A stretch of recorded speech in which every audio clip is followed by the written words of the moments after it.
BMG წარმოგიდგენთ.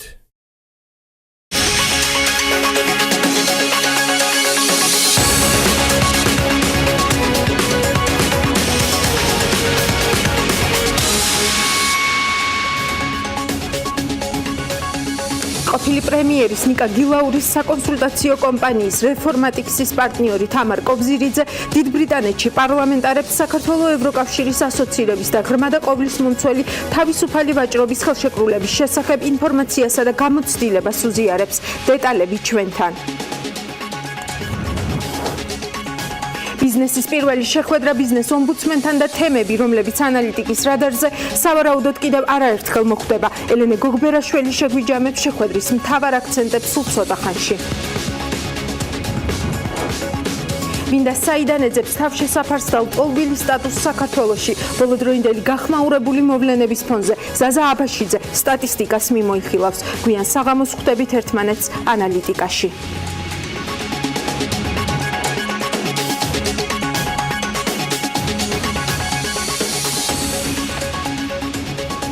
მე ამ გადაცემის ავტორი ელენე კვანჭილაშვილი ვარ. სულ ცოტა ხნის წინ გავრცელდა ინფორმაცია, რომ რეფორმატიქსის პარტნიორი თამარ კობზირიძე მიწვეული იყო დიდი ბრიტანეთის პარლამენტში, კერძოდ ევროკავშირიდან გასვლის კომიტეტში. ვიზიტის მიზანია ინფორმაციის და გამოცდილების გაზიარება ბრიტანელი პარლამენტარებისთვის, რომელიც შეეხებოდა საქართველოს ევროკავშირის ასოცირების და ღრმა და ყოვლისმომცველი თავისუფალი ვაჭრობის ხელშეკრულებას.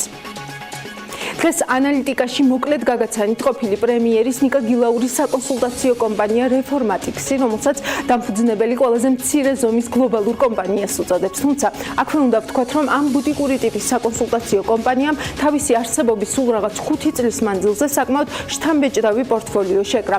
პროფესიონალურ რჩევებს აწვდის 20-ზე მეტ მთავრობას 3 კონტინენტზე. რამდენი ხანია რაც კონსულტირებას ეწევით? მას შემდეგ რაც მთავრობა დავტოვე 5 წლის წინ. და ეს პირველივე არჩევანი? პირველივე არჩევანია. დადებებსაც იხილავდით. როდესაც საჯარო პოსტს ვტოვებ, რაღაც ახლის კეთება გინდა. შეიძლება ბევრმა არ დაიჯეროს, მაგრამ მთავრობის უმაღლესი პოსტი ჩემს ანგარიშზე ნეგატიური ბალანსით დავტოვე. საქართველოსთან მიმართებით პირადი გეგმები გაქვთ? ვცდილობ საქართველოში მოვიზიდო ინვესტიციები. ჩემს საყვარელ ენერგეტიკის სექტორთან დაკავშირებული რამდენიმე პროექტი მაქვს. საქართველოში ჰესის აშენება მინდა. ამდენად დიახ, აქაურობასთან დაკავშირებით მაქვს გეგმები.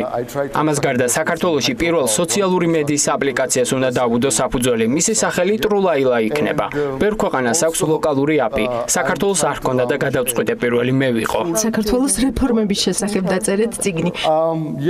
გადავწყვიტე კარგი იქნებოდა თუ გარკვეულად შეჯამდებოდა ის რეფორმები, რაც ჩვენ გავატარეთ და ამ გადაწყვეტილების მიზეზი ძალიან მარტივი იყო. სადაც უნდა წავსულიყავი, სულ მეკითხებოდნენ, რამე თუ დაწერილა ამ რეფორმების შესახებ. ყოველთვის მინდოდა რამის ჩვენება, მაგრამ ვერაფერს პოულობდი. ეს წიგნი დღეს ჩემი სავიზიტო ბარათია. ეს წიგნი მემუარი ნამდვილად არ არის, თუმცა რამდენიმე პიროვნულ ისტორიას მაინც დაგითხოვთ. როგორ ხედავთ რეფორმატიქსის მომავალს? ჩვენ თავს უწოდებთ ყველაზე მცირე ზომის გლობალურ კომპანიას და ეს მართლაც ასეა. როცა დავიწყეთ, მხოლოდ 3 ვიყავით. მე და ჩემი მრჩევლები, ვატო ლეჟავა და თამარ კობზირიძე. დღეს უკვე 30-მდე თანამშრომელი გვყავს, მათ შორის დროებით აქირავებული მრჩევლებიც, რომლებიც სხვადასხვა პროექტებზე მუშაობენ სხვადასხვა ქვეყნებში. ჩვენი მიზანია მართლაც გლობალურები გავხდეთ. დღეს 3 კონტინენტზე ვართ წარმოდგენილები, სერიოზული სამუშაო გვაქვს ჩასატარებელი ლათინურ ამერიკაში და კარიბის ზღვის ქვეყნებში და ჯერაც არ აგვითვისებია შორეული აღმოსავლეთის პოტენციალი. ჩვენი უახლოესი მიზანია განვითარებადი მსოფლიოს უფრო დიდ ნაწილს გავაცნოთ საქართველოს რეფორმები. როგორც ჩანს, რეფორმატიქსის რეკომენდაციები ღირებულია დიდი ბრიტანეთის პარლამენტისთვისაც. საქმე ის არის, რომ ბრექსიტის შემდგომ დიდი ბრიტანეთი ევროკავშირთან თანამშრომლობის სხვადასხვა მოდელს განიხილავს. 31 იანვარს გამართული კომიტეტის სხდომა მიეძღვნა ასოცირების შეთანხმების მოდელის დეტალურ განხილვას. მის ძლიერ და სუსტ მხარეებს დიდი ბრიტანეთისთვის თამარ კობზირიძემ პარლამენტარებს მიეწოდა ინფორმაცია ხელშეკრულების სტრუქტურასა და არსზე, ბაზარზე წვდომის პირობებზე, უსაფრთხოების და ინდუსტრიულ რეგულაციებზე, მომსახურების ვაჭრობაზე, დავების გადაწყვეტაზე, ინსტიტუციურ და საკანონმდებლო დაახლოების დებულებებზე. ჩამოთვლილი ელემენტები იქნება გადამწყვეტი იმისთვის, რომ ევროკავშირმა და დიდმა ბრიტანეთმა შესაფერისი ვაჭრობისა და თანამშრომლობის მოდელი განსაზღვრონ. უფრო დეტალურად რეფორმატიქსის მიზნებსა და წარმატების ისტორიებზე ინფორმაცია შეგიძლიათ გაეცნოთ ქართული Forbes-ის გამოცემების, Forbes TV-სა და ბიზნეს მედია საქართველოს გადაცემების საშუალებით. თემები, რომლებიც ბიზნესისთვის დღეს ყველაზე აქტუალურია. ელენე გოგბერაშვილი აგრძელებს ანალიტიკის მაყურებლისთვის მუშაობას. დღეს ის ბიზნესის პირველ შეხვედრას ესწრებოდა ახალ ბიზნეს ომბუდსმენთან. სწორედ ამ შეხვედრაზე ჩაწერა მან კერძო სექტორის წარმომადგენლები და ახლა კიდევ ერთხელ უფრო დეტალურად აგვიხსნის, რა აწუხებს დღეს ყველაზე მეტად ბიზნესს და რომელ თემებს უნდა მივაქციოთ ყურადღება ჩვენ, როგორც ერთგვარად კვირის შემაჯამებელმა ბიზნეს გადაცემამ მომავალში. ელენე, გამარჯობა და გისმენთ. ბიზნეს ომბუდსმენთან შეხვედრას დღეს ელენე 80-მდე ბიზნეს სექტორის წარმომადგენელი დაესწრო. უმრავლესობა ირაკლი ლექვინაძესთან კონკრეტული პრობლემური საკითხებით მივიდა. შესაბამისად, შეხვედრა საკმაოდ ინტერაქციულ რეჟიმში წარიმართა და ბიზნესმა საკმაოდ ღიად ისაუბრა მათ სექტორში არსებულ პრობლემებზე. უმრავლესობისთვის მთავარი გამოწვევა სასამართლო სისტემაში არსებული მდგომარეობაა. ისინი ბიზნეს ომბუდსმენს სამოქალაქო დავებში ჩართულობას თხოვენ. თავარი პრობლემა დღესდღეობით სამოქალაქო დავების მიმართულებით არის გადატვირთული სასამართლო გაჭიანურებული პროცესები, რომელიც რეალურად წყლობით იწელება სასამართლოში. შედეგად ბიზნეს სუბიექტები კარგავენ ინტერესებს, კარგავენ ფინანსურ შემოსავალს, ადგებათ მათ ზიანი. სასამართლო თავის დონეზე ვერ იდგება, იმ ქვეყანას გაუჭირდება ეკონომიკური თვალსაზრისით პროგრესი. დღეს შეიძლება ხელშესახები იყოს გარკვეულწილად იმ ბიზნეს გარემოდან გამომდინარე, რაც შეიქმნა, ეს ანსაღია და კარგია, მაგრამ ეს ყველაფერი გაფერმკრთალდება, თუ კი სასამართლო არ იქნება თავის დონეზე და თვითონ სამართალწარმოების პროცესი ვერ იქნება თავის დონეზე. სასამართლო სისტემაში არსებული მდგომარეობის გარდა დღემდე პრობლემაა არაალკოჰოლური სასმელების ელექტრონული მარკირების საკითხი. ასევე კერძო სექტორის ნაწილი საუბრობს სახელმწიფოს მიერ ბიზნესებში შესვლაზე, სხვადასხვა კანონმდებლობის კუთხით ცვლილებების საჭიროებაზე.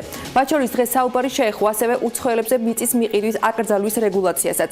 ის გამოც სოფლის მეურნეობის სექტორში საკმაოდ სოლიდური ინვესტიციის განხორციელება ჩავარდა. ელექტრონული მარკირება ნიშნავს, რომ ჩვენი გამოშვებული პროდუქცია იმარკება შერჩეული პირის, ამ შემთხვევაში სიკვას მიერ და აქ თემა შემოდის პასუხისმგებლობის იმ შემთხვევაში, თუ მანქანას აქვს დომილება და არამარკირებული პროდუქცია აღმოჩნდება ბაზარზე. სახელმწიფო წლიდან წლამდე აძლიერებს სახელმწიფო სექტორში ლაბორატორიებს, რომლებიც ემსახურება კერძო სექტორს, ლაპარაკია სურსათის, აგრარული სექტორის სფეროს ლაბორატორიებზე, რაც უდიდეს პრობლემას უქმნის კერძო ლაბორატორიების საქმიანობას. სექტორი ფაქტიურად გაჩერებულია, ჩვენ ვერ ვიზრდებით, თუმცა ესეთი სფეროა, სადაც სულ ჭირდება განვითარება, ახალი ტექნოლოგიები, ახალი რაღაცა მიდგომები. გვინდა დავაყენოთ ზოგადად თავისუფალი ინდუსტრიული ზონების, ვთქვათ, უფრო მეტად აქტიურად ამუშავების საკითხები, რომელსაც სახელმწიფო ნამდვილად მხარი უნდა შეგვიწყოს ჩვენ და სრულად გამოიყენოთ ის შესაძლებლობა, რასაც ჩვენ გვაძლევს ევროკავშირთან თავისუფალი საავაჭრო ურთიერთობა, აგრეთვე ჩინეთთან და ბევრ სხვა ქვეყნებთან. პრინციპში იმ კომპანიების მოზიდვა, რასაც ქვია, რომელიც ექსპორტზე იქნებიან ორიენტირებული. ბიზნეს ომბუდსმენთან შეხვედრაზე პრეტენზიები გამოითქვა საბანკო სექტორის მისამართითაც. ბიზნესის ნაწილი რეგულაციების მიუხედავად ისე ვითხოვს, ბანკებს არაპროფილურ ბიზნესში შესვლა აიკრძალოთ, რადგან ხშირ შემთხვევაში ეს ხშირად ხდება მიზეზი, რის გამოც ბანკები ბიზნესს არ აკრედიტებენ. საბანკო სექტორის მისამართით გამოთქმულ შენიშვნებს ბანკების ასოციაციის ხელმძღვანელმა უპასუხა. პროფილური აქტივები არ ახალია, ასე ვთქვათ, სხვა არ არის ბევრი ბიზნესმენისთვის და ზოგადად ბიზნესში ჩახედულ ადამიანთათვის ეს პრობლემა არის დღეს. მეორე საკითხი ეს არის ბანკების მხრიდან სესხებზე უარის თქმის პროცედურების არსებობა. არ ვიცი, ხო საწყენია თუ ვერ ვიტყვი, შეიძლება რაღაც ძველი ინერციით მოდის ეს, მაგრამ ალბათ ამაშიაც გაერკვევიან ისინი და ეს პრეტენზიები ნამდვილად უსამართლო არის საბანკო სექტორის მიმართ. საკმაოდ დიდი არის ის პორტფელი, რომელიც მცირე და საშუალო ბიზნესისკენ არის მიმართული და სპეციალური საკრედიტო ხაზებიც კი არის გამოყოფილი ამისათვის. დონორი ორგანიზაციებიდან სპეციალურად არის მიღებული საკრედიტო ხაზები მცირე და საშუალო ბიზნესის განვითარების ხელშეწყობისათვის. კერძო სექტორმა ბიზნეს ომბუდსმენისგან მიიღო დაპირება, რომ ომბუდსმენის აპარატი ყველა ამ საკითხზე კომპეტენციის ფარგლებში მოახდენს რეაგირებას. ეს ირაკლი ლექვინაძის პირველი შეხვედრა იყო ბიზნესთან. უახლოეს დღეებში ის შეხვედრებს გეგმავს იურიდიულ და საკონსულტაციო კომპანიებთან, ასევე იმ არასამთავრობო ორგანიზაციებთან, რომლებიც ბიზნესის სფეროში საქმიანობენ. მივადევნებთ სხადია თვალს მელენე გოგბერაშვილმა მოგვესმენინა ბიზნესის ხმა გვიან საღამოს ანალიტიკაში მადლობა მას. ბიზნეს ომბუდსმენის აპარატმა დღის წესრიგში დააყენა საახსრულებლო გამოსახლების წესის აღდგენასთან დაკავშირებული დისკუსია, რომელმაც პრინციპში მეტნაკლებად უნდა დააბალანსოს ის უარყოფითი შედეგები, რაც საპოლიციო წესით გამოსახლების გაუქმებას მოჰყვა. 2015 წლის ბოლოს საახსრულებლო წარმოებათა შესახებ საქართველოს კანონში შევიდა ცვლილებები, რომლის თანახმად გაუქმდა მუხლი, რითაც იძულებითი ახსრულების ფარგლებში უძრავი ნივთის რეალიზაციის შემთხვევაში იძულებითი ახსრულება სასამართლოს გადაწყვეტილების გარეშე იყო შესაძლებელი. სწორედ ამ შესაძლებლობის აღდგენის მოთხოვნით მიმართავს ბიზნეს ომბუდსმენის აპარატი წულუკიანს და სთხოვს აღნიშნული გათვალისწინებულ იქნას ახსრულების კოდექსში, რომელზე მუშაობაც ახლა მიმდინარეობს. საქართველოს ბიზნეს ომბუდსმენის აპარატს ხშირად მომართავენ ბიზნეს სექტორის წარმომადგენლები, მათ შორის საქართველოს ბანკების ასოციაცია, უძრავ ნივთზე საკუთრების ხელყოფის აღკვეთის ადმინისტრაციული წესის აღდგენასთან დაკავშირებით. როგორც მოგეხსენებათ, 2016 წლამდე საქართველოს კანონმდებლობა იცნობდა უძრავ ნივთზე საკუთრების ხელყოფის აღკვეთის ორი ტიპის ადმინისტრაციულ მექანიზმს, საპოლიციოს და საახსრულებლოს. ამჟამად ორივე მათგანი გაუქმებულია. ჩვენთვის ცნობილია, რომ საქართველოს იუსტიციის სამინისტრო მუშაობს ახსრულების კოდექსის პროექტზე, რომელიც ბევრ მნიშვნელოვან სიახლეს ითვალისწინებს. შესაბამისად, მიზანშეწონილად მიგვაჩნია ახსრულების კოდექსის პროექტში გათვალისწინებული იქნეს ნორმები, რომლის მიხედვითაც იძულებითი ახსრულების ფარგლებში უძრავი ნივთის რეალიზაციის შემთხვევაში შემძენის განცხადება სხვისი მფლობელობიდან და სარგებლობიდან უძრავი ნივთის გამოთხოვის შესახებ ჩაითვლება ახსრულების ქვემდებარე აქტად და დაექვემდებარება იძულებით ახსრულება სასამართლოს გადაწყვეტილების გარეშე. სწორედ ანალოგიური მექანიზმი არსებობდა საახსრულებელ წარმოებათა შესახებ საქართველოს კანონში 2015 წლის დეკემბერში განხორციელებულ ცვლილებამდე. წერილი 29 დეკემბრით თარიღდება და როგორც ირკვევა მისი ასლი ბიზნეს ომბუდსმენის აპარატმა ეკონომიკის სამინისტროსაც გადაუგზავნა. ზურა ძნელაშვილს წულუკიანის უწყებიდან პასუხი ჯერჯერობით არ მიუღია. თელარა გელანტიასთან ინტერვიუში მან კიდევ ერთხელ განმარტა ახსრულების კოდექსში აღნიშნული ნორმების გათვალისწინების საჭიროება და აუცილებლობა. მომზადებული არის ახსრულების კოდექსი, რომლის პროექტის პრეზენტაცია გამართა საახსრულებელ ბიურომ, ბიზნესთან მათ შორის მეც ვესწრებოდი ამ პრეზენტაციაზე, მე დავსვი იქ საკითხი, რომ საახსრულებელ ორგანოების მიერ რეალიზებულ ქონებებზე საახსრულებელ ორგანოს ჰქონდეს თვითონ ეგრეთ წოდებული გამოსახლების თუ გამოთავისუფლების უფლება. აი რას გულისხმობ, როდესაც საახსრულებელ ბიურო აუქციონზე გაყიდის თქვა უძრავ ქონებას, იქნება ეს კომერციული ფაქტი თუ საახლებინა, ან როდესაც ნატურით გადასცემს სახელმწიფოს და ამ ფაქტიდან არ გამოდის ძველი მესაკუთრი ან სხვა პირი, რომელიც არ ამარძებენად ფლობს ამ ობიექტს, ამაზე არ იყო საჭირო სასამართლოში წასვლა და ახალი დავის დაწყება, საახსრულებელ ბიურომ თვითონ უზრუნველყოს ამ ფაქტის გამოთავისუფლება და ნივთობრივად და უფლებრივად უნდაყრა მდგომარეობაში ჩაბარება ახალი მესაკუთრისთვის. ეს წინადადება მე დავსვი მაშინ პრეზენტაციაზე და მივმართი ოფიციალურადაც წერილით იუსტიციის სამინისტროს. არა, ახალი მიმართული მაქვს. განვაგრძობთ გამოშვებას თავშესაფრის ტოლვილის სტატუსის მაძიებლები ამ ხალხზე გავამახვილებთ დღეს ყურადღებას ზაზა აბაშიძის რუბრიკაში. კვლევა ინფორმაციის თავისუფლების განვითარების ინსტიტუტმა IDFI-მ გამოაქვეყნა, სადაც გაანალიზებულია ყველა საგულისხმო რიცხვი და ტენდენცია. მეტ დეტალს უკვე ზაზა აბაშიძისგან მოვისმენთ. ელენე, თავშესაფრის მაძიებლებსა და ტოლვილის სტატუსის მიღებაზე საქართველოს შემთხვევაში თითქმის ყველა ალბათ უცხოეთში მყოფი ჩვენი ქვეყნის მოქალაქეებზე კონცენტრირდება, რომლებიც საკმაოდ ჭარბი რაოდენობით არიან წარმოდგენილი ამ მიმართულებით. თუმცა დღეისთვის ჩვენი საუბრის თემა ეს არ იქნება და საპირისპიროდ განვიხილავთ თუ რა ვითარება უშუალოდ ჩვენთან ამ მხრივ. რამდენმა ადამიანმა მოითხოვა თავშესაფრის მიღების სტატუსი საქართველოს ხელისუფლებისგან და რამდენმა მოახერხა ამის მიღება. ინფორმაციის თავისუფლების განვითარების ინსტიტუტის კვლევის მიხედვით 2012-17 წლებში ტოლვილთა სამინისტრომ 6000-მდე ადამიანი დაარეგისტრირა თავშესაფრის მაძიებლად. აქედან ირკვევა, რომ თითქმის ყოველი მეორე საქმე, ანუ 2753 მოთხოვნაზე საქმის წარმოება შეწყდა. ტოლვილის სტატუსი კი მხოლოდ 208 ადამიანს მიენიჭა. ცხადია, მხოლოდ ამ ორი ოპციით არ შემოფარგლულა ქართული მხარე და 1254 ადამიანს, რომლებიც თავშესაფარს ითხოვდნენ, ჩვენთან ჰუმანიტარული სტატუსი მიანიჭა. შეგახსენებთ, რომ ჰუმანიტარული სტატუსი გულისხმობს ისეთ პირობებს, როდესაც უცხო ქვეყნის მოქალაქე ვერ აკმაყოფილებს ტოლვილის სტატუსის მიღებისთვის საჭირო კრიტერიუმებს, თუმცა მაინც სარგებლობს გარკვეული დამატებითი დაცვის პირობებით. იმ ქვეყანაში, სადაც მას თავშესაფრის მოთხოვნაზე ჰქონდა აპლიკაცია შეტანილი. დაჩვენოთ, როდის იყო ამ კუთხით მოთხოვნა ყველაზე მაღალი და დაბალი და დაუშვათ როდის მიიღეს მაძიებლებმა ყველაზე მეტი უარი თავშესაფრის მიღებაზე. ელენე, ყველაზე მეტი ადამიანი 2014 წელს დარეგისტრირდა და მათმა რიცხვმა 1792 შეადგინა. ყველაზე დაბალი მაჩვენებელი კი გასულ 2017 წელს დაფიქსირდა და 379 განაცხადი მოგროვდა მხოლოდ.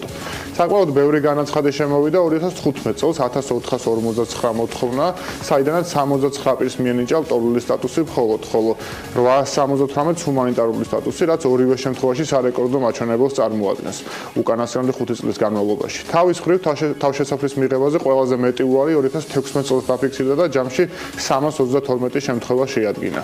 ქვეყნების მიხედვით როგორია სტატისტიკა? 2012-2017 წლებში ყველაზე მეჯერ მოთხოვნა ერაყიდან იყო და თითქმის 3000 შეადგინა. აქედან 114 შემთხვევაში მოხდა ლტოლვილი სტატუსის მინიჭება, ხოლო ჰუმანიტარული სტატუსი 625 ერაყის მოქალაქემ მიიღო. მეორე ადგილზე უკრაინაა 892 განაცხადით, მესამეზე ეგვიპტე 286 განაცხადით, ხუთეულის უკანასკნელ ადგილებს კი ირანი 255 მოთხოვნითა და სირია 211 მოთხოვნით იკავებს. სირიის შემთხვევაში, სადაც უკვე მრავალი წელია ომი მიმდინარეობს და ქვეყნიდან მოსახლეობის გადინება აქტიურად ხდება, საქართველოში მხოლოდ 5 პირმა მიიღო ლტოლვილი სტატუსი, 90-მა კი ჰუმანიტარული სტატუსი.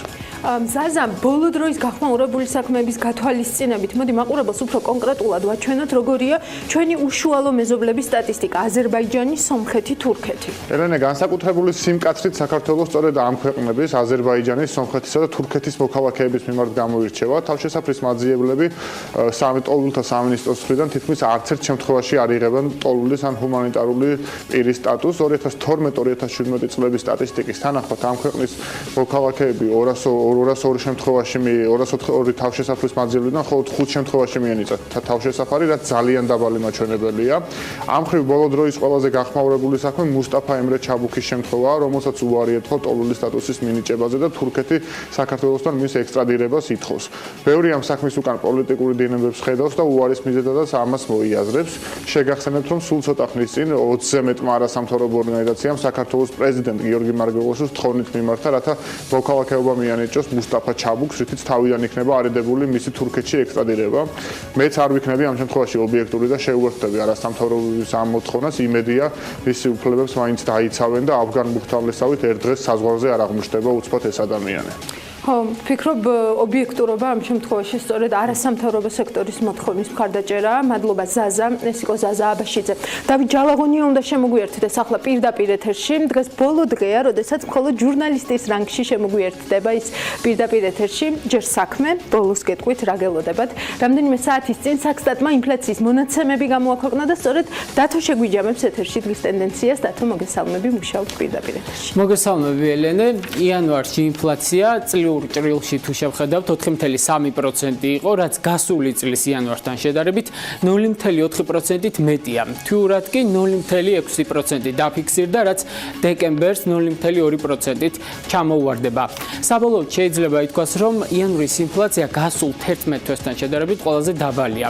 ნახოთ 12 თვიან პერიოდში, რომელი პროდუქცია და მომსახურება გაძვირდა ან გაიაფთა, რამაც 4.3%-იანი ინფლაციის ფორმირებაზე იქონია გავლენა. წინა წლის შესაბამის თვესთან შედარებით ყველაზე მეტად 11.5%-ით ალკოჰოლური სასმელები და თამბაქო გაძვირდა.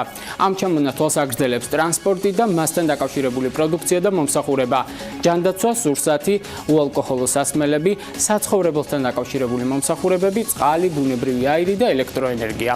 დანარჩენ ჯგუფებზე ფასების ზრდის ტემპი უმნიშვნელო იყო. სამაგიეროდ საქსტატის მონაცემები აჩვენებს, რომ ტანსაცმელსა და ფეხსაცმელზე, ასევე კავშირგაბმულობის სფეროში პროდუქციასა და მომსახურებაზე ფასებმა იკლო. ასევე შეგვიძლია უფრო დეტალურად ვნახოთ წლიური ინფლაციაზე გავლენა რა დასახელების პროდუქციამ ან მომსახურებამ იქონია. ფასის ყველაზე მაღალი ზრდა თამბაქოს ნაწარმზე დაფიქსირდა 19.8%. ასევე გასული წლის იანვართან შედარებით გაძვირდა ხილი და ყურძენი, რძე, ყველი, კვერცხი, ხორცი, ხორც პროდუქტები, ბოსტნეული, ყავა, ჩაი, კაკაო, ზეთი და ცხიმი, ასევე ალკოჰოლური სასმელები.